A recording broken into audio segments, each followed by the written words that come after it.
మనిషి పుట్టిన ప్రతి ఒక్కరూ చదవాల్సిన గొప్ప గ్రంథం అది. వెరీ గుడ్ చెల్లి. భగవద్గీతను కాలక్షేపం కోసమో లేకపోతే ఒక స్తోత్రం కోసమో కాదు, మనల్ని మనం తెలుసుకోవడం కోసం నేర్చుకోవాలి. అవును, కష్టాలు వచ్చినప్పుడు కాదు, సంతోషంగా ఉన్నప్పుడే గీతను ఆశ్రయించాలి. చికాకుగా ఉన్నప్పుడు కాదు, ప్రశాంతంగా ఉన్నప్పుడే గీతను హక్కున చేర్చుకోవాలి. ముసలి వాళ్ళయ్యాక కాదు, చిన్నతనం నుండే గీతతో మమేకమవ్వాలి. ఎక్సలెంట్ చెల్లి. అప్పుడే మనం కురుక్షేత్రంలో అర్జునులా ఉంటాము. అవును, ఉపనిషత్తుల సారమంతా ఆ శ్రీకృష్ణ పరమాత్ముడు భగవద్గీతలో నింపి పరమ సంతోషంతో ఉపదేశించాడు కదా.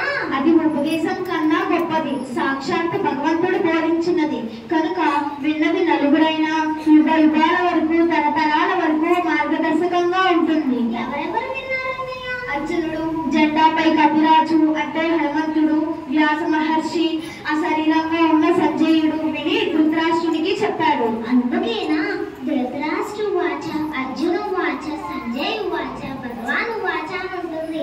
అందులో మాట్లాడింది ఆ నలుగురే కదా. ఎగ్జాక్ట్లీ. అది మనుషుల జీవితాలకు ఒక మాన్యువల్ గా ఉంటుంది తెలుసా? హా అన్నయ్య, అందుకే ఇది మన బాలికాస్ ఫ్రెండ్స్ అందరికి ఎలా ఉపయోగపడుతుందో వివరంగా చెప్దాం. ఓకే, భగవద్గీత చదివితే మన మనోబలం పెరుగుతుంది, సునిశ్చిత శక్తి, పరిశీలన జ్ఞానం పెరుగుతాయి.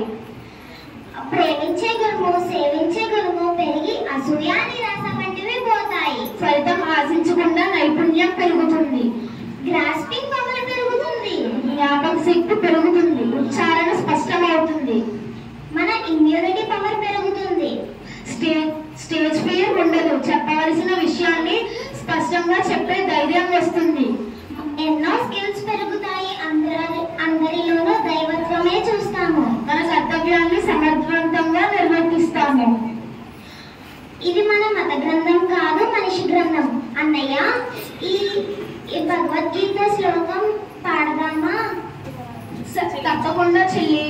భగవద్గీత ఇచ్చిన గీత గంగా జలయల కణికా పీత సకృత పీన మురారి సమర్చ క్రియతే తస్య మరేణ చచ్చ.